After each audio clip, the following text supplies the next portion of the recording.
Hello friends, this is CM Manoj Gupta. I welcome all of you in the conceptual world of FR, known as Manoj का FR. Friends, new syllabus के student की काफ़ी सारी request आ रही हैं कि sir आपने ओल्ड कोर्स के लिए इम्पोर्टेंट क्वेश्चन दिए हैं, ओल्ड कोर्स का आरटीपी सॉल्व करके डाला है, न्यू कोर्स वालों के लिए भी डालो. फ्रेंड्स, मैं आज न्यू कोर्स की आरटीपी के साथ आया हूं. आपको जो न्यू कोर्स में आरटीपी में जो अमेंडमेंट दिए हुए हैं प्लस ऐसे क्वेश्चन जो अटपटे हैं थोड़े, उनको मैं सॉल्यूशन यहां पर आपको करवाने वाला हूं. बराबर. इसके अलावा फ्रेंड्स, आप लोगों के लिए इंपोर्टेंट क्वेश्चन भी मैं एक बार लेके आऊंगा जो कहीं ना कहीं आपके मॉड्यूल के अंदर ही छुपे हुए हैं. वो क्वेश्चन भी मैं आपको बताऊंगा, लेकिन उससे पहले जितना हो सके आप मॉड्यूल के क्वेश्चन रेफर करो. और मैं एक स्पेशल सजेशन सबको देना चाहूंगा कि इंस्टीट्यूट आईसीएआई ने आपको जो स्टडी मटेरियल दिया है वो ही सबसे बेस्ट वे होता है स्टडी करने का. इसलिए आप देखना, मेरे कोई भी इंपॉर्टेंट क्वेश्चन हो, कोई मेरा सजेशन हो, कोई मेरा नोटिफिकेशन निकले, सब कुछ आईसीएआई के मटेरियल से ही निकलता है. तो वो एक बेस रखो. तो आपके पास जो भी आईसीएआई का मटेरियल आप यूज कर रहे हो, लेटेस्ट वाला यूज करो, उसमें से ही सारे क्वेश्चन आने वाले हैं. उतने क्वेश्चन लगा लिए, मान लेना आपने सारा सिलेबस कर लिया, उसके अंदर भी कितने इंपॉर्टेंट है मैं आपको बताऊंगा. ठीक है. अभी आरटीपी में फ्रेंड्स, ये मेरा न्यू कोर्स का आरटीपी मैंने ओपन किया हुआ है मेरे स्क्रीन पे. इसके अंदर एक तो मैंने जो आपको पहले डाला था अमेंडमेंट आया हुआ है. जो आपका फॉर्मेट है बैलेंस शीट के, उसमें आपको फिक्स असेट्स यूज नहीं करना है, उसकी जगह क्या यूज करना है, प्रॉपर्टी प्लांट एंड इक्विपमेंट. तो देखो यहां पर उन्होंने लिख के दिया है क्लियरली, फिक्स असेट्स की जगह आपको यूज करना है प्रॉपर्टी प्लांट एंड इक्विपमेंट. ठीक है, विजिबल है. Okay, fine. इसके अलावा फ्रेंड्स, सेकंड उन्होंने जो डाला है वो ये डाला है कि अभी AS 115 आ गया है, इसकी वजह से AS 11 और AS 18, इंडेस 18 और 11 जो है वो हटा दिया है. तो now notify Ind AS 115 and withdrawal of Ind AS 11 and Ind AS 18. इसके ऊपर मैंने इंडेस 115 के ऊपर मैंने एक आपका ये भी डाला हुआ है जो वीडियो लेक्चर है, उसके अंदर मैंने मेंशन भी किया है फ्रेंड्स कि इंडेस 115 भले आ गया है, बट ये मत समझ लेना कि अब जो पहले सीखते थे वो सब कुछ खत्म हो गया है, अब सब कुछ नया आएगा. वही मतलब मिक्स करके उन्होंने एक नया कॉन्सेप्ट बनाया है. ठीक है. तो इसके लिए जो पहले है उसी को अच्छे वे में कुछ अमेंडमेंट करके आपको डाल दिया है. तो इंडेस 115 एप्लीकेबल है. ठीक है. अच्छा, इस इंडेस 115 ने फ्रेंड्स सबको प्रेजेंट करके रखा था, मैंने आपको बताया था. तो एक लेक्चर तो मैं डाल चुका हूं जिसके अंदर सारे कॉन्सेप्ट्स मैंने कवर किए हैं, प्लस 30+ क्वेश्चन जो आपके मॉड्यूल में दिए हुए हैं. अराउंड 56 क्वेश्चन आपके मॉड्यूल में दिए हैं, उसमें से 30 क्वेश्चन मैंने उस वीडियो में सॉल्व करवाया है. अराउंड 2 hours 55 मिनट का है. और एक आरटीपी का क्वेश्चन इसमें स्पेशल दिया हुआ है, जो बच्चों ने मेरे को बहुत बोला था कि सर उस आरटीपी क्वेश्चन को भी आप करवा के एक बार दे दो. तो इंडेस 115 का आरटीपी क्वेश्चन में यहां पे आपको सॉल्व करवा रहा हूं. ठीक है. तो लेट्स डू इंडेस 115 का आरटीपी क्वेश्चन, जो कि आपको क्वेश्चन नंबर. बाकी फ्रेंड्स, मॉडिफिकेशन में एक ये भी है कि जो आपका शेड्यूल 3 का फॉर्मेट है, वो शेड्यूल 3 का फॉर्मेट इज नॉट एप्लीकेबल, जो कि एनबीएफसी के लिए आता है. तो ऐसे उन्होंने एक आरटीपी में लिख के दिया है, not applicability for mathematics 19 exam. Division 3 of schedule 3 starting format financial statement for NBFC का वो एप्लीकेबल नहीं है, वैसे भी नहीं सिखाया गया है आपको. बराबर. तो एप्लीकेबल नहीं है मतलब वो आपको फॉर्मेट 3 यूज नहीं करना है. भाई फ्रेंड्स, इंडेस 36 ये हमारा सब किया हुआ है, इंडेस 12 भी हमारा किया हुआ है. इंडेस 103 का क्वेश्चन भी फ्रेंड्स इजी है. ये इंडेस 115 के क्वेश्चन पे अपन आ जाते हैं अभी. ठीक है. पहले एक बार क्वेश्चन रीड करते हैं, उससे पहले इंडेस 115 के बारे में सब आइडिया है. 5 स्टेप फाइंड करनी है, पता है? यस, बोल के बताइए सब लोग. यस. सबसे पहले finding of contract with customer. वो कॉन्ट्रैक्ट विद कस्टमर है कि नहीं वो पता होना चाहिए. बराबर. फिर finding of performance obligation. Perfect. Then contract price, यानी कि उसके लिए हमको क्या प्राइस मिलने वाली है. बराबर. हाँ, ट्रांजेक्शन प्राइस जो अपन को फाइंड करनी है. राइट. तो स्टेप 3 ट्रांजेक्शन प्राइस हो जाती है. स्टेप 4 हो जाता है allocation of the transaction price in performance obligation. Allocation करना है. बराबर. अगर हमारे डिफरेंट टाइप के परफॉर्मेंस है तो उसमें अलोकेट करना है. और लास्ट स्टेप हो जाती है, यस, याद है कि नहीं, पहले वाला वीडियो देखा कि नहीं? Yes. Then that is the satisfaction of performance obligation, यानी कि परफॉर्मेंस ऑब्लिगेशन जो हमने किया हुआ है वो हमारा सेटिस्फाई हो गया है. Then we should recognise the revenue. बराबर. अब इन सबके साथ में फ्रेंड्स अकाउंटिंग ट्रीटमेंट में जनरल एंट्री भी होनी चाहिए. तो वो जो जनरल एंट्री है वो आपके मॉड्यूल के अंदर एक भी क्वेश्चन में उन्होंने अच्छे से नहीं दी है. अकाउंटिंग ट्रीटमेंट जिसको हम बोलते हैं, आपको अगर याद हो तो मैं कोई भी प्रैक्टिकल चैप्टर जब करवाता हूं, तब हमेशा ही आपको मेंशन करते हैं कि कौन कौन सा अकाउंटिंग ट्रीटमेंट होता है। तो ये प्रैक्टिकल चैप्टर ये है, तो उसमें अकाउंटिंग ट्रीटमेंट में उन्होंने हमको एंट्रीज नहीं दी है आपके मॉड्यूल में, लेकिन ये जो आरटीपी का क्वेश्चन है उसके अंदर उन्होंने एंट्री पूछी है। बट फ्रेंड्स, मैंने आपको याद हो तो जब मैं आपको क्वेश्चन करवा रहा था तो मैंने बीच में आपको एंट्री भी पास करवाई थी, याद है कि नहीं? तो वो एंट्री के बेस पर यहां पर प्रॉपर एंट्री ही उन्होंने मांगी है, सब डिफरेंट केस बना के, इसलिए लोगों को वो डिफिकल्ट लग रहा है। बट नो प्रॉब्लम फ्रेंड्स, हलवे की तरह सॉल्व करेंगे हम। पहले रीड करते हैं क्वेश्चन, बाकी के सिस्टम याद है ना? How to write the answer, 3 step में आंसर लिखना होता है। कौन कौन सी? Yes, first write the Ind AS, name, number and rule related to that. बराबर, जो 5 स्टेप हमने डिस्कस की वो, प्लस कोई स्पेशल रूल है वो भी डिस्कस कर दो, वो भी बता दो सामने वाले को। Then step 2, explain the present question, जो क्वेश्चन पूछा है उसको एक्सप्लेन करो in our own language. And last conclusion, that is straight forward. अगर क्वेश्चन स्ट्रेट फॉरवर्ड है, अगर क्वेश्चन डिप्लोमेटिक है, तुम्हारे आंसर भी डिप्लोमेटिक होंगे, और चाहे वो कोई सा भी इंडियस हो, सेम वे में करना है। और मैंने बताया फ्रेंड्स, इंडियस 115 स्पेशल आ गया तो भी नो प्रॉब्लम, हमारा सिस्टम जो है वो चेंज नहीं होगा, क्योंकि मनोज कैफर हमेशा बोलता है 80% कॉमन होता है, इसलिए तो 80-20 हमारा ब्रांड है। यस और नो? परफेक्ट। सो उसके हिसाब से हम देखते हैं, इस क्वेश्चन को पहले रीड करते हैं, उन स्टेप्स को माइंड में रखते हुए कैसे रिकॉग्नाइज करना है, और फाइनली जब सेटिस्फेक्शन हो जाए, सब हो जाए, उसके बाद हम रेवेन्यू रिकॉग्नाइज कर लेंगे। और रेवेन्यू रिकॉग्नाइज करने का मतलब है उसको बुक्स में दिखा देना, बराबर, जो कि हम AS 9 में भी करते थे, AS 9 और इंडियस 18 में भी करते थे, बराबर। हाँ, AS 7 भी, इंडियस 11 भी, हाँ सब कुछ सेम है, ऐसा ही करते थे। Okay, let's read the question. KK limited run a departmental store which awarded 10 point for every purchase of 500 which can be discounted by the customer for further shopping with the same merchant. Each point is redeemable on any future purchase of KK Limited product within 3 years. ये देखो friends, याद हमने ऐसे सम किए थे जहां पर हम लोगों को कुछ वेरिएबल कंसिडरेशन हो रहा है या कुछ फ्यूचर में और एक्स्ट्रा सर्विस देनी पड़ रही है। हम लोग भी जब देते हैं ना, कि फ्लाइट के हमारे पास कार्ड होते हैं या कोई क्रेडिट कार्ड होता है, हम हर शॉपिंग पर हमको कुछ पॉइंट मिलते हैं।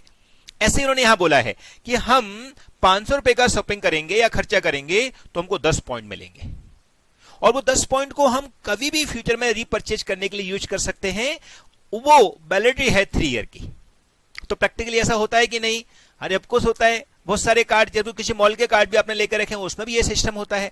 जब मॉल में शॉपिंग करते हैं तो हर एक शॉपिंग पे से मे बी 1000 पे या 1000 पे या 500 पे जो भी है, उस पर हमको कुछ 2, 5, 10 पॉइंट मिलते हैं। अब वो पॉइंट की वैल्यू क्या होती है वो हमको बताएगा कहीं ना कहीं। 1 पॉइंट की कितनी वैल्यू है? नॉर्मली 1 पॉइंट की 1 रुपए की वैल्यू होती है, but depend on the question. Okay, आगे बढ़ते हैं। ये 3 साल तक वैलिडिटी है। Value of each point is 0.5। ये लो, बोल ही दिया उसने, इसका 0.5 वैल्यू है, मतलब 10 पॉइंट मिलेंगे तो 5 रुपए मिलेंगे, बराबर। अच्छा, अगर 500 पे 5 रुपए बेनिफिट होगा, मतलब कितना परसेंट हो गया? आप निकाल दो ना डायरेक्टली परसेंट। तो आप अगर देखो तो 500 का 5 रुपीज इज 1%, क्योंकि 10% 10 हो जाएगा, 50 हो जाएगा, और 5% 5 रुपीज इज 1%, तो ये 1% हो गया। सबसे पहली बात खत्म हो गई। यस, सो नाउ ये डिस्काउंट का, या आप बोल सकते हो पॉइंट का परसेंट हम निकालना चाहें तो वो हो गया हमारा 1%। कैसे? ये देखो 5 रुपीज हमारा डिस्काउंट मिलेगा, या आप बोल सकते हो 10 पॉइंट, 1 पॉइंट का वैल्यू 5 रुपीज का है, और 500 रुपीज पे मिलेगा इंटू 100, तो मल्टीप्लाई करके देख लीजिए एक बार, तो आपका 1% आ जाएगा। तो डायरेक्टली हमको 1% डिस्काउंट मिल रहा है, ये मान लो आप तो, क्योंकि घुमा फिरा के कुछ भी कर लो ना, एंड में अमाउंट भी देखनी है ना, और अमाउंट कितनी दिख रही है? वो दिख रही है 1 रुपीज, मतलब 1%। ठीक है, ओके आगे।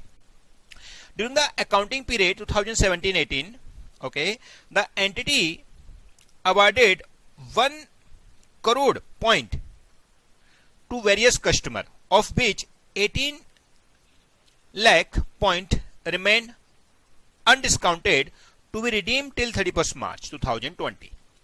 माने ये वैलिड हैं 2020 तक, हम कभी भी इनको एक्सरसाइज कर सकते हैं। ओवरऑल 1 करोड़ पॉइंट हुए, मतलब 50 लाख का खर्चा हुआ है।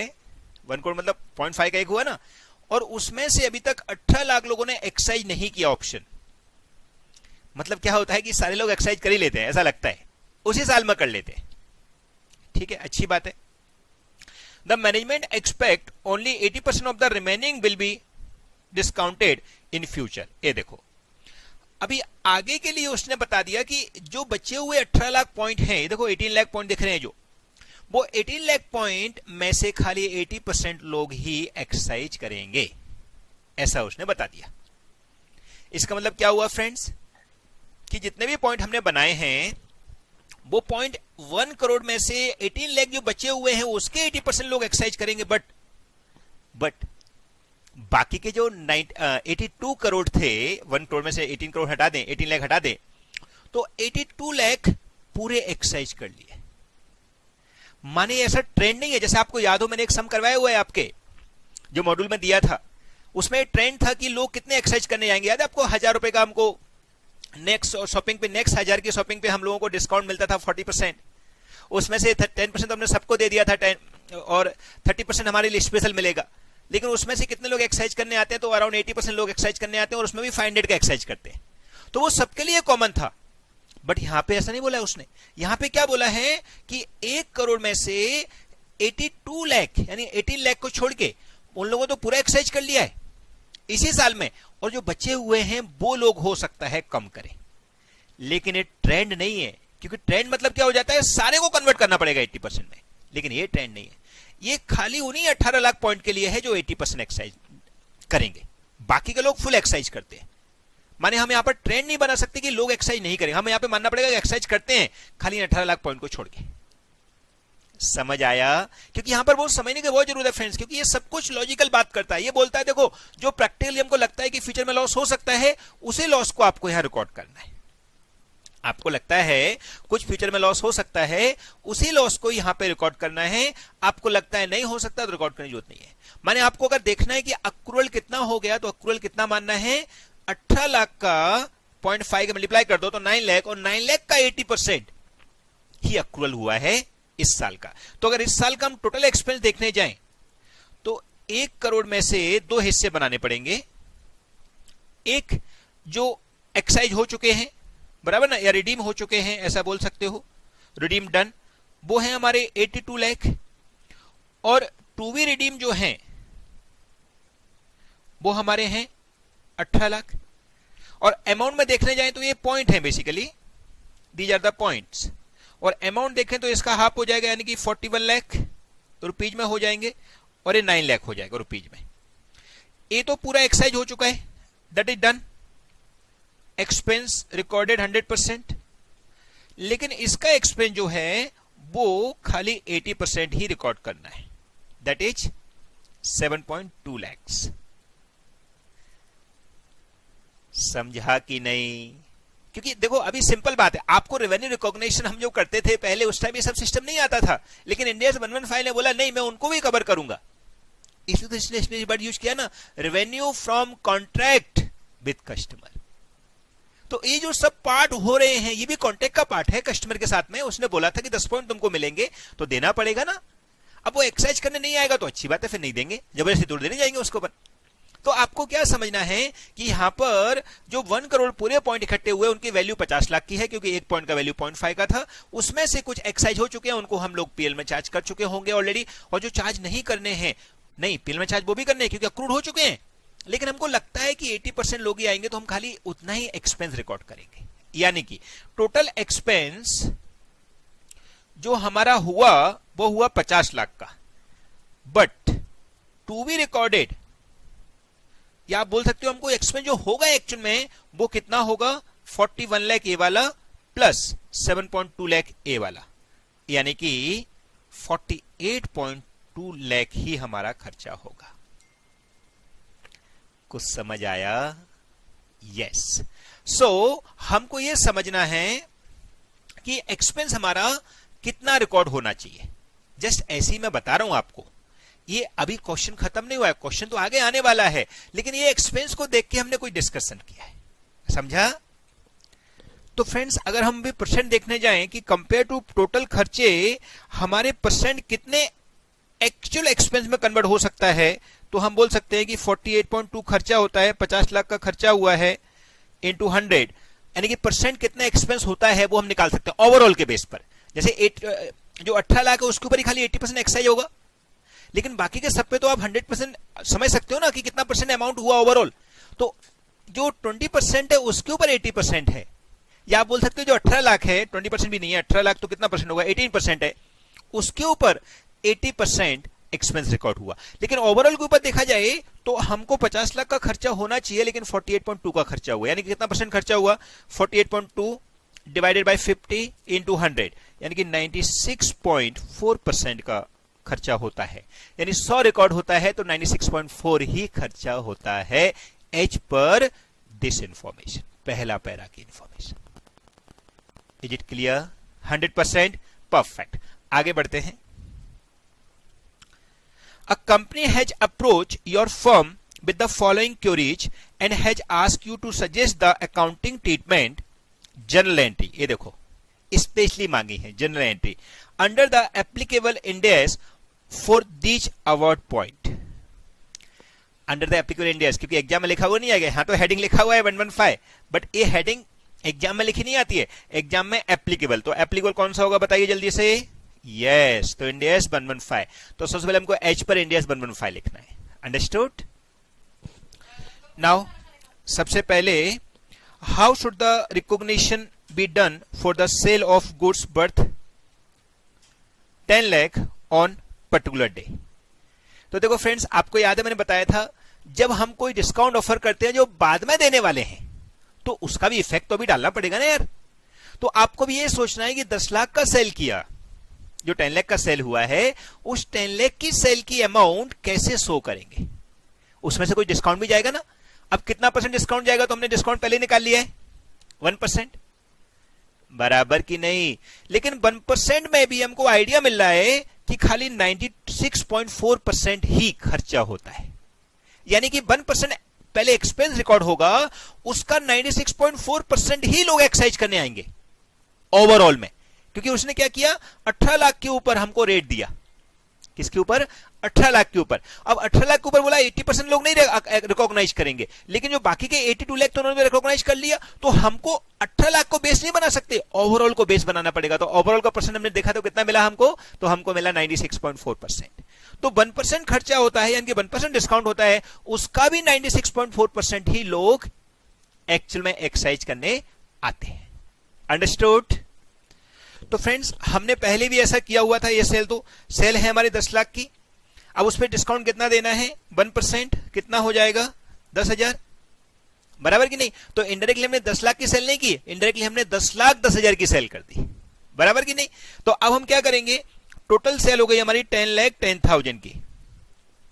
अब इस 10,10,000 की सेल में से हमको क्या करना है, दोनों को डिस्ट्रीब्यूट करना है। यानी ये 10 लाख एक्चुअल अमाउंट हाथ में कितनी है हमारी? 10 लाख की। तो 10 लाख की अमाउंट को we have to distribute among both in 10 lakh और 10,000 रेशियो में। यानी कि टोटल सेल 10 लाख 10,000 की हुई है, बट एक्चुअल में पैसा 10 लाख का ही है। Are you understood? क्योंकि 10,000 का डिस्काउंट हो गया ना। अब वो डिस्काउंट कितना हमारे लिए आएगा वो अपन एक बार देख लेंगे, लेकिन हाल फिलहाल तो हमको क्या सोचना है कि हमारी लायबिलिटीज एक खड़ी हो गई है, जो कि हमने हमारे कस्टमर को देनी है, यानी कस्टमर को फ्यूचर बेनिफिट देना है, बराबर। तो क्या एंट्री पास हो जाएगी फ्रेंड्स? मैं एंट्री नए पेज पे कर दूं, इधर कर देते हैं।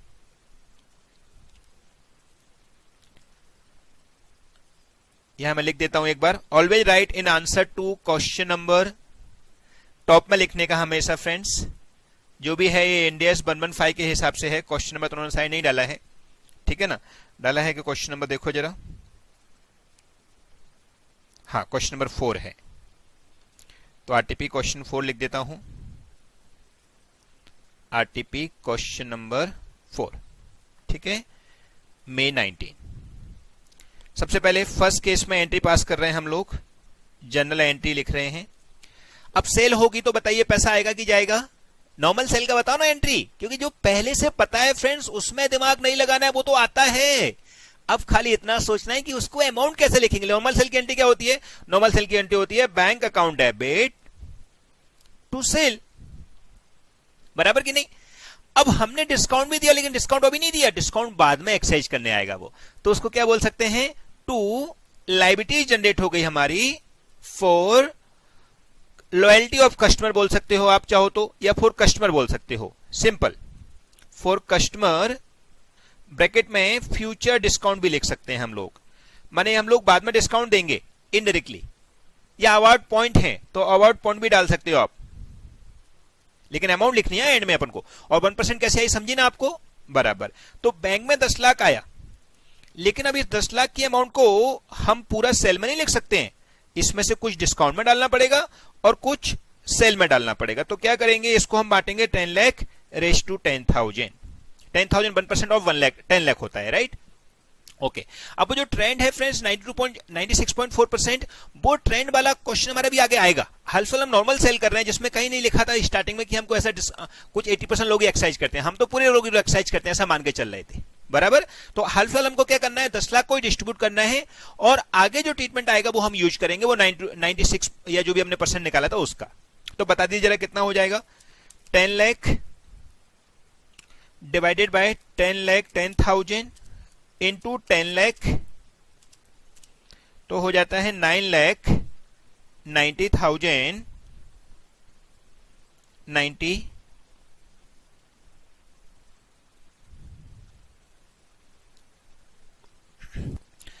99 भी बोल सकते हैं फ्रेंड्स, और इसको 100 भी बोल सकते हैं टू मेक इट इजी, ठीक है। और एक इतना हो जाएगा इंटू 10,000 कर दीजिए, तो हो जाएगा 9,900, ठीक है। इसको 9090 भी बोल सकते हैं। ओवरऑल मिलके हमारा 10 लाख हो जाना चाहिए, तो हो गया 10 लाख। तो अमाउंट आ जाएगा कितना हो जाएगा, 9,90,000। कई लोग बोल रहे हैं सर 99 ही लिखो, तो 99 लिख देंगे, कोई बात नहीं। ये कितना हो जाएगा, एक अमाउंट बढ़ जाएगा 1 रुपया, और क्या है, ठीक है। ये 1 हो जाएगा, और एग्जैक्टली 90990 लिख सकते हैं, 99, ठीक है। तो ये हमारा रिकॉर्ड हो गया। यानी कि जनरल अगर पास करनी है तो ऐसी होगी। मैंने बीच में बताई भी थी आपको जनरल, आपको याद हो तो, उसने नहीं दिया है बुक ने, बट मैंने आपको बताई थी। तो bank account debit to sale to liabilities for customer, जो हमने फ्यूचर में डिस्काउंट देना है उसके लिए, तो आप फ्यूचर डिस्काउंट भी उसको वर्ड यूज कर सकते हो। ओके, ये पहला पार्ट का आंसर हो गया। देखिए सेकेंड पार्ट देखते हैं जरा। सेकेंड पार्ट क्या मांगा है, how should the redemption transaction be recorded in the year 2017-18। 17-18 मतलब जिस दिन हमने ट्रांजेक्शन किया था, यस 17-18 की बात हो रही है। वो रिडेम्पशन हो गया, उसका कैसे रिकॉर्ड करेंगे। The company has request you to present the sale of goods and redemption as independent transaction. Okay, मतलब सेल करने का ट्रांजेक्शन सेपरेट मानना है और उनको रिडीम करने का ट्रांजेक्शन सेपरेट मानना है। माने अभी हमने जो पॉइंट इकट्ठे कर लिए या जो लाइब्रेरीज खड़ी कर दी, वो लाइब्रेरीज के अगेंस्ट में कस्टमर ने पैसे ले लिए, उसने कोई सामान खरीद लिया आपसे, तो आपको देना पड़ेगा ना। पॉइंट अगर है उसके पास, तो पॉइंट के बदले अपन को मिलता है ना कई लोगों को। अभी एक मेरा स्टूडेंट बता रहा था कि सर मेरे को एक फ्लाइट की टिकट मिल गई पॉइंट की वजह से। तो क्या है वो पॉइंट, वो फ्लाइट में जहां पे भी जाता होगा, ट्रैवलिंग करता होगा, कंटिन्यू उसके इकट्ठे होते गए, बाद में पॉइंट कुछ इकट्ठे हो गए, उसको कोई ऑफर आया होगा, सर आपको इतने में एक फ्लाइट की टिकट मिल रही है, उसने ले लिया। तो ये क्या है, फ्लाइट का टिकट तो हुआ ना, तो उसको रिकॉर्ड तो करना पड़ेगा। अब वो पॉइंट के वजह से फ्लाइट दिया है अपन उसको, तो वो भी रिकॉर्ड करना है, राइट। तो वो बोलता है कि उसको अलग अलग ट्रांजेक्शन मानना है, सेल को अलग मानना है, और ये जो अमाउंट है जो रिडीम हुई है उसको अलग मानना है, ठीक है। Total sale of the entity is 500 lakhs। वैसे ही फ्रेंड्स 500 lakhs ही होगी सेल भी, 1% होता है ना, तो हमारा 50 लाख का टोटल सेल हो रहा था। टोटल पॉइंट हो रहे थे, 1 करोड़ पॉइंट थे, याद है ना। ये देखो 1 करोड़ पॉइंट, तो 1 करोड़ पॉइंट 1% के बराबर है, बराबर ना। तो 1% के बराबर है, मतलब पूरा सेल कितना होगा, तो 50 लाख की अमाउंट होती है 1%, तो 100% कितना हो जाएगा, यस 5,000 लाख। तो भाई उन्होंने बोला है टोटल सेल 5,000 लाख की है, उसमें से जितने पॉइंट रिडीम हुए उनकी एक एंट्री पास करिए। तो पहले सेल की एंट्री पास करते हैं, बराबर, और फिर इसके बाद में उनको रिडीम करने की क्या हो जाएगी, वो लायबिलिटीज को डेबिट कर देंगे टू सेल, क्योंकि सेल कर दिया ना इनडायरेक्टली अपन ने, और पैसा कुछ नहीं मिला। पैसा कौन सा मिला, जो पहले लायबिलिटीज खड़ा कर रखा था, लायबिलिटीज खत्म हो गया, हमने सेल कर दिया उसके लिए, बराबर। तो फ्रेंड्स पहले तो सेल की एंट्री पास कर दें, सिंपल। तो फर्स्ट जैसे अभी हमने ये वाली एंट्री पास की, वैसे सेल की एंट्री पास कर दीजिए। Second transaction for total sale, जो कि 5,000 lakhs की है, तो एंट्री क्या हो जाएगी वापस, bank account debit to sales और टू लायबिलिटीज फॉर कस्टमर, या बोल सकते हो फ्यूचर डिस्काउंट और अवार्ड पॉइंट, बराबर। कितने की सेल हुई है, 5,000 लाख। ये हम रुपीज नॉर्मल लिख रहे थे, अभी 5,000 lakhs में लिख देते हैं, नो प्रॉब्लम। अब 5,000 lakhs को डिस्काउंट कितना रहा होगा, पूरा डिस्काउंट तो हमारा 500 का ही है ना, नहीं 50 लाख का, सॉरी 1%, राइट। तो इसको डिस्ट्रीब्यूट करेंगे, 5,000 ये हो गया प्लस 50 डिस्काउंट, मतलब टोटल सेल कितना हो गया 5050 का। डिस्ट्रीब्यूट कर दीजिए 5000 को सेल्स में और डिस्काउंट में। तो 5000 ये देखो जैसे यहां डिस्ट्रीब्यूट किया था, ये कैसे आया हमारा 9090 9090 कैसे आया, ये देखो हमने क्या किया था, ये 10 लाख को डिस्ट्रीब्यूट किया था इनटू 10 लाख के साथ ही और अपॉन में 10.1 लाख लिखा था। क्यों? क्योंकि डिस्काउंट के साथ मिला के सेल 10 लाख 10,000 की हो जाती है। हमने 10 लाख तो हाथ में मिल गया, पॉकेट में मिल गया, और बाद में डिस्काउंट देना है 10,000 का, वो भी अभी रिकॉर्ड करना पड़ेगा ना। तो पूरा सेल मिलकर 10 लाख 10,000 का होगा, और हाथ में 10 लाख आया तो 10 लाख को 10 लाख 10,000 यानी कि 10 लाख और 10,000 रेशो में बांट दिया। वैसे यहां करेंगे, यहां पूरा सेल कितने का हुआ है 5,000 का, लेकिन डिस्काउंट 50 का और मिल गया जो कि पॉइंट है एक्स्ट्रा, तो 5050 का पूरा सेल हो जाना चाहिए। तो अभी इसको कैसे बांटेंगे 5000 को, तो 5000 इंटू 5000 अपॉन 5050, देखो कितनी हो जाती है,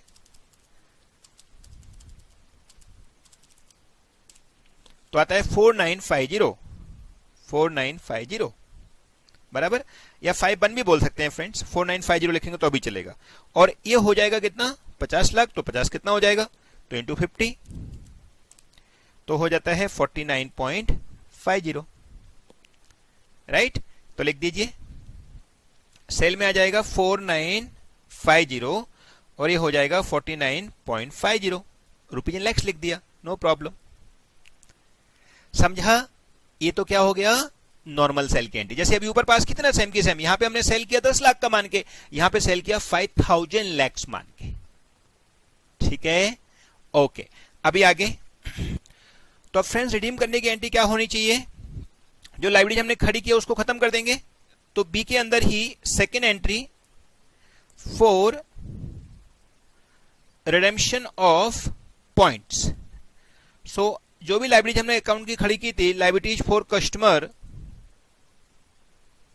अकाउंट डेबिट टू सेल्स बराबर। अब कितने पॉइंट रिडीम किए, क्या सारे पॉइंट रिडीम कर लिए, आंसर इज नो, खाली हमने 82 लाख पॉइंट रिडीम किए बराबर। तो यहां लिखेंगे calculation working note, 82 lakh point are redeem बराबर। टोटल पॉइंट कितने थे 100 लाख के, उसमें से 18 लाख के 80% ही खाली जाने वाले थे, माने 18 लाख का कितना परसेंट बच गया था, 20% बच गया, जो कि रिडीम नहीं होने वाला है। तो कितना हो जाता है जरा बताइए, 18 लाख का 20% जो रिडीम नहीं होगा 3.6 माइनस कर दीजिए, यानी कि टोटल पॉइंट जो रिडीम होने वाले हैं वो होने चाहिए 96.4, जो कि हमारा परसेंट भी निकला था बराबर। तो अब हमने 82 लाख पॉइंट रिडीम कर लिए, जबकि पूरे कितने होने चाहिए 96.4 लाख। तो अब हमको कितना रिडीम करना है वो अमाउंट निकलेगा, देयरफॉर रिडेम्पशन अमाउंट, कितनी अमाउंट है मेरे को बताइए जरा, पूरा मिलके 49.50 डिस्काउंट होता है, उसका कितने लोगों ने डिस्काउंट कर लिया 82 लाख लोगों ने, जबकि पूरा कितना था 96.4 लाख था। प्रपोर्शन कर देंगे ना, हम लोगों को यह देखना है कि अभी रिडीम जो किया है उसको कितना परसेंट लेना है, तो पूरा तो ले नहीं सकते, तो 100 में से 82 को ही रिडीम किया है, और 82 में से जो 100 है उनमें से भी कुछ ऐसे हैं जो रिडीम नहीं करने वाले, 18 लाख के बचे हुए 20% लोग रिडीम नहीं करेंगे, तो उसको हटा दीजिए। तो कितना हो जाएगा 49.5 इंटू 82 डिवाइडेड बाय 96.42, तो आता है 42.10, यानी कि इतना अमाउंट हमको अभी रिडीम करना है। तो ये सेल की एंट्री हो जाएगी 42.10 बराबर। तो ये सेल फ्री में हुई है, यानी कि रिडेम्पशन जो किया है, जैसे वो मेरे स्टूडेंट को फ्लाइट की टिकट मिल गई है, ऐसे ही वो सेल हुई है। तो फ्लाइट वालों एंट्री क्या पास की होगी कि कस्टमर की जो लाइबिलिटीज है वो हमने कस्टमर की खड़ी कर रखी थी, उसके लिए वर्ड भी यूज करते हैं friends, liabilities for customer loyalty, ऐसा वर्ड यूज करते हैं, तो वो भी आप यूज कर सकते हो, कोई दिक्कत नहीं है। और लाइबिलिटीज फॉर कस्टमर लिखोगे तो भी चलेगा, या फ्यूचर लाइबिलिटी लिखोगे तो भी चलेगा, क्योंकि ये क्या है अपना एक्सप्लेनेशन है जो हम बाद में देने वाले हैं, डिस्काउंट है एक टाइप का जो हम बाद में देने वाले हैं, ठीक है। तो यहां पर दो एंट्री हो गई, पहली एंट्री हमारी नॉर्मल सेल की हो गई और दूसरी एंट्री हमारी रिडीम की हो गई, जो कि उसने पूछी थी, ठीक है, और क्या मांगा है उसने जरा देख लेते हैं एक बार। C part, how much of the redemption revenue should be recognized at the year end 2017-18 because of the estimation that only 80% of the customer point will be redeemed। माने अब जो कस्टमर हैं वो 80% लोग रिडीम करेंगे, तो उसके हिसाब से हम कितना आज का एक्सपेंस माने, बराबर। तो फ्रेंड्स कितना माने, तो क्वेश्चन होता है जितना हमारे खर्चा हुआ है वो पूरा मान सकते हैं हम लोग, तो जितना हमारे रिडीम हो चुके हैं पॉइंट पूरे मानने चाहिए। लेकिन जो पॉइंट बाद में रिडीम होने वाले हैं वो भी हमारा खर्चा तो है, तो उसको आप बोल सकते हो उसको हम डिफर्ड बना देते हैं, बराबर। इन शॉर्ट क्या करना चाहिए, हम लोग यहां पे दिखाएंगे, ये आंसर नंबर सी हो गया। क्या लिखेंगे, expense to be recognised 100% as it's for this period only, but out of that some point will be redeemed in future, so that much point we can deferred, उनको हम deferred बना सकते हैं और कुछ नहीं है, बराबर। तो आप बताइए मेरे को कितना हमारा पूरा मिलके पॉइंट रिडीम करना था हमारे लिए, ये पूरा सेल था 49.5 लाख का, तो 49.5 लाख टोटल मिलके था, उसमें से रिडीम कितना हो चुका है 42.10, यानी कितना बचता है, तो बचता है ये 7.40, ये हम डिफर्ड कर देंगे फॉर द नेक्स्ट ईयर, और एक्सपेंस पूरा रिकॉग्नाइज करना चाहिए हमको 49.50, लेकिन उसमें से इतना डिफर्ड हो गया, मतलब वो नेक्स्ट ईयर खर्चा होने वाला है, ये बना के हम डिफर्ड कर देंगे। तो पीएल में एक्चुअल में दिखाएंगे हम लोग 42.10, जितना इस बार रिडीम हो चुका है, जो एक्चुअल में खर्चा हो चुका है, क्योंकि एक्चुअल में पता नहीं बाद में वो लोग आए कि नहीं आए, हमने एस्टिमेशन तो कर लिया लेकिन बात का पता नहीं। Okay perfect. फिर और क्या पूछा उसने, D number, in the next year 2018-19 okay 60% of the outstanding point were discounted. अच्छा, अब जो 18-19 है, जो हमने लगा था 80% लोग डिस्काउंट करेंगे, उसमें से 60% लोगों ने डिस्काउंट किया है, लेकिन उनके पास टाइम और है, 3 साल का टाइम था ना, याद है ना क्वेश्चन, तो 3 साल के टाइम के हिसाब से नेक्स्ट ईयर में 60% लोगों ने रिडीम कर लिया। Balance 40% of the outstanding point 17-18 still remain outstanding. Okay, how much of the deferred revenue should be merchant recognized in the year 2018-19 and what will be the amount of balance deferred revenue? माने in short इस साल कितना हमको expense मानना है और next deferred revenue में कितना ले जाना है, बराबर। तो वापस बोल आ गई फ्रेंड्स कि 60% रिडीम हुआ है तो 60% ही मानेंगे, बाकी उसका रेशो निकालना पड़ेगा उसके हिसाब से जैसे हमने पहले रेशो निकाला था, राइट। तो कैलकुलेशन करते हैं जरा कितना होना चाहिए। तो देखो फ्रेंड्स यहां पर क्या बोला है उसने कि हमारे पास अभी 60% लोगों ने और डिस्काउंटेड करा लिया, यानी कि आंसर नंबर सी डी। पहले से थे हमारे पास कितने, पूरे मिलके 82 लाख तो हम पहले रिडीम कर लिए, और रिडीम कितने करने की इच्छा है हमारी, तो 60% ऑफ 18 लाख का 60%, बताइए जरा कितना होता है, 18 लाख का 60%, 10,80,000 और करना है, माने टोटल मिलकर रिडीम कितने होगा अभी तक पॉइंट, तो आप बोल सकते हो point till 2018-19 redeemed equal to 82 lakh plus 10 lakh 92,80,000, बराबर ना। अच्छा, और टोटल पॉइंट कितने एक्सपेक्टेड होने वाले थे, total point to be expected redeem वो कितने निकले थे, कुछ 96 पॉइंट निकले थे ना, कुछ ये 96.4, ये देखो हमको लगता है जो, क्योंकि 100 में से 3.6 तो नहीं लेंगे, वो 18 का हमको 20% ऐसा लगा कि नहीं लेने वाले हैं, तो एक्सपेक्टेड हमारे 96.4 हैं लैक्स। अब हमको क्या दिमाग लगाना है, तो फ्रेंड्स मैंने आपको जब मेरा इंडिया 115 का मैंने पूरा वीडियो डाला तब भी आपको मैंने बताया था कि हमको दिमाग लगाना है कि ये जो पॉइंट है इनको जैसे ईसॉप में हम सिस्टम फॉलो करते हैं कि फर्स्ट ईयर का भी एडजस्टमेंट हो जाए नेक्स्ट ईयर में, तो वो नेक्स्ट ईयर में एडजस्टमेंट करने के लिए हम क्या करेंगे, अभी ऐसा मानते हैं कि दोनों साल का मिलकर कितना रिडीम होना चाहिए, उसमें से जितना फर्स्ट साल रिडीम हो चुका है उतना माइनस कर दो, बचे हुए भी कर देते हैं। समझ आया? यस। तो क्या करेंगे, therefore total amount to be recognised till, not this, till 18-19 कितना होना चाहिए, तो आउट ऑफ कितनी अमाउंट थी फ्रेंड्स हमारी टोटल मिलकर डिस्काउंट की, ये रहा 49.5 लाख की, तो 49.5 लाख इनटू कितना अभी तक हो चुका है, 92.8 रिकॉर्ड हो चुका है, जबकि पूरा मिलकर कितने हैं 96.4, इतना पूरा होना चाहिए। उसमें से फर्स्ट ईयर में कितना रिकॉर्ड कर लिया हमने, 42.10, तो 2018-19 में कितना रह जाएगा, बचा हुआ रह जाएगा। आप बोलो सर ये क्या किया, अरे कुछ नहीं किया, जैसे हम ईसॉप में करते थे ना वही सिस्टम बनाया है।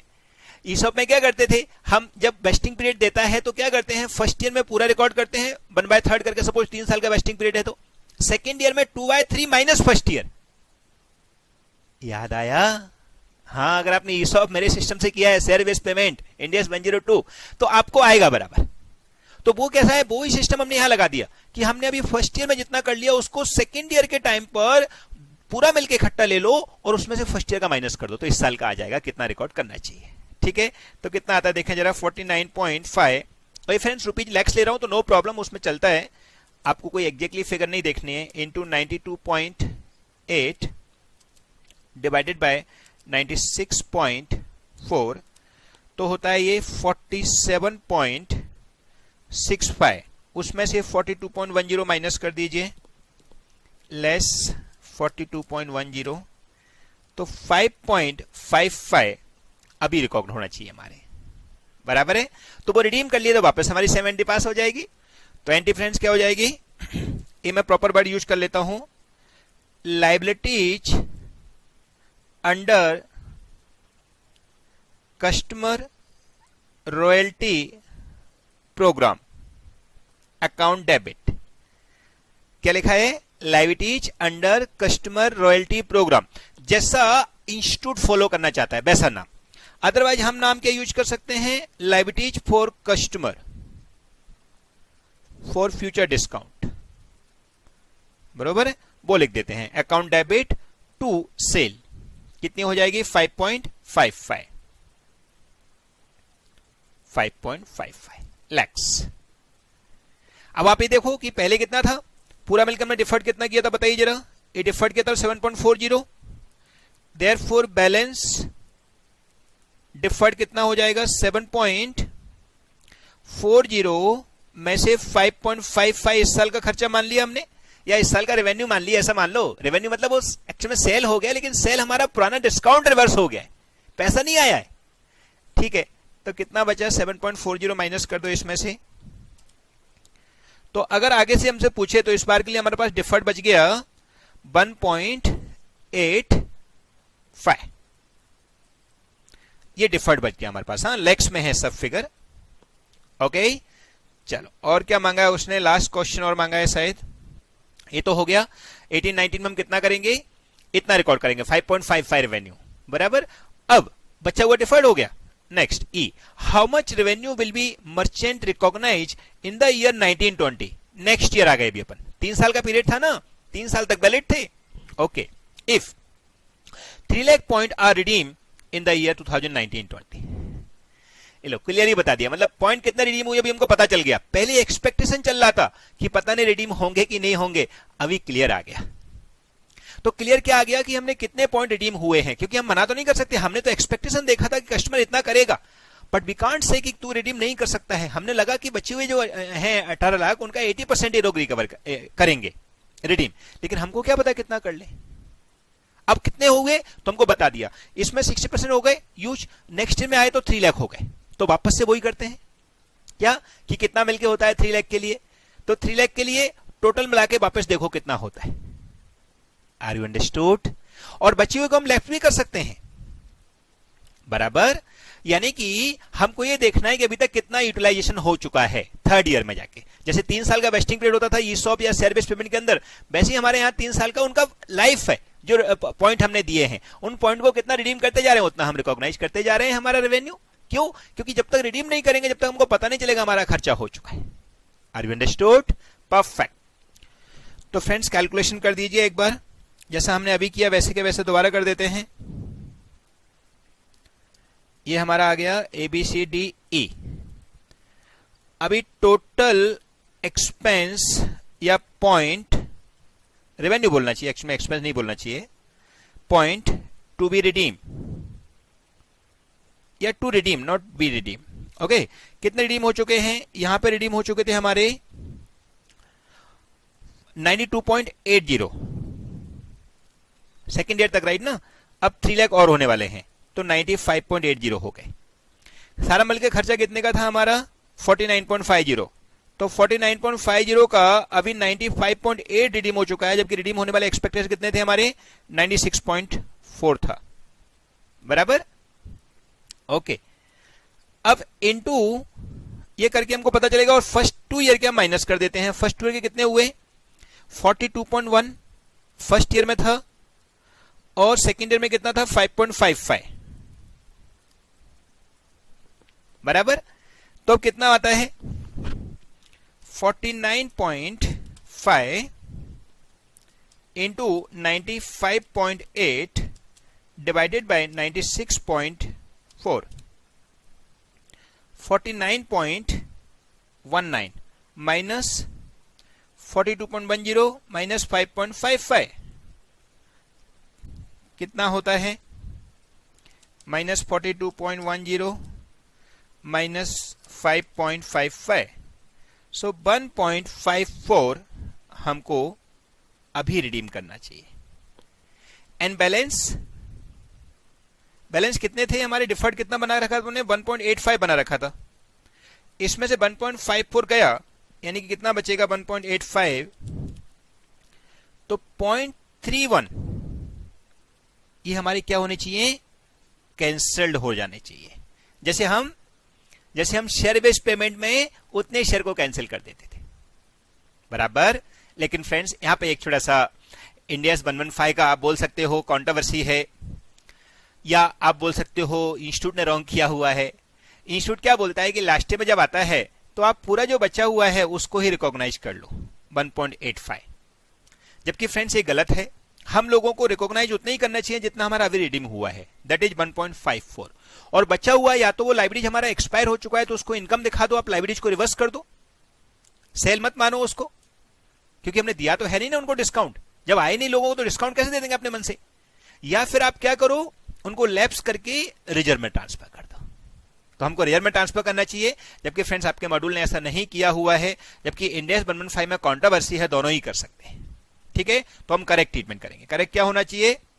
1.54 अभी सेल मानना चाहिए, और 1.85 के अलावा जो बच गया वो हमको एज ए रेवेन्यू या रिजर्व में ट्रांसफर कर देना चाहिए, कैंसिल कर देना चाहिए। ठीक है, सो एंट्री क्या पास हो जाएगी फ्रेंड्स? वापस से 2000, अच्छा इधर ही है एंट्री, तो जनरल एंट्री हो जाएगी। फाइनली क्या लिखेंगे हम लोग? ये वर्ड यूज कर सकते हैं, liabilities under customer royalty program, बराबर। Liabilities under customer loyalty program, debit to sales and to revenue reserve, जो कि मॉड्यूल नहीं किया हुआ है, मैं बोलूंगा रेवेन्यू रिजर्व यूज करना चाहिए हमारे लिए। ठीक है, पूरा खत्म कर देते क्योंकि अभी एक्सपायर हो जाएगा हमारा, 3 साल खत्म हो गए हैं। तो 1.85 रिकॉर्ड कर लिया, 1.54 हम लोगों को चार्ज कर लेना है सेल्स में, जो लोग डिस्काउंट कराने आ गए हमसे, और बचा हुआ 0.31 हम लोग रेवेन्यू रिजर्व में ट्रांसफर कर देंगे। ऐसे मिलकर हमारे liabilities under customer royalty program, या आप बोल सकते हो कस्टमर डिस्काउंट आउटस्टैंडिंग या कस्टमर लाइबिलिटीज, जो भी आप दिखाना चाहो वो आप दिखा के यहां पर रिफ्लेक्ट कर सकते हो। Okay friends, so in short हमारे चारों ट्रांजेक्शन में 4 एंट्री हो गई। पहली ट्रांजेक्शन में एक बार वापस रिपीट कर देता हूं। सबसे पहला हमने जो किया है उसके अंदर ए, जिसमें हमने सेल को अलग दिखाना है 2 हिस्सों में, क्योंकि डिस्काउंट अगर होता है तो उसको 2 हिस्सों में बांट देना चाहिए। तो हमने bank account debit to sale to discount लिखा है, आप बोल सकते हो liabilities under customer loyalty program के अकॉर्डिंग आप दिखा सकते हो, liabilities under customer loyalty program, या फिर आप लाइबिलिटीज फॉर कस्टमर दिखा सकते हो। बराबर, पहला वो कर दिया। फिर सेकंड केस में उसने बोला पूरी एंट्री पास करके दिखाओ, तो हमने पूरी एंट्री पास कर दी। तो पूरी एंट्री में क्या क्या आ गया, 5 लाख रुपीज का पूरा सेल हो गया, उसको हमने डिस्काउंट और मार दिया। फिर डिस्काउंट को रिडीम किया, रिडीम करने की एंट्री वापस लाइबिलिटीज फॉर रॉयल्टी या liabilities under customer loyalty program to sale, इतना हमने बनाया, वो प्रोपोर्शन बनाया, कितना हमने रिकॉग्नाइज करना है, जितना हमारा एक्शन में एक्साइज हो चुका है उतना ही रिकॉग्नाइज करेंगे।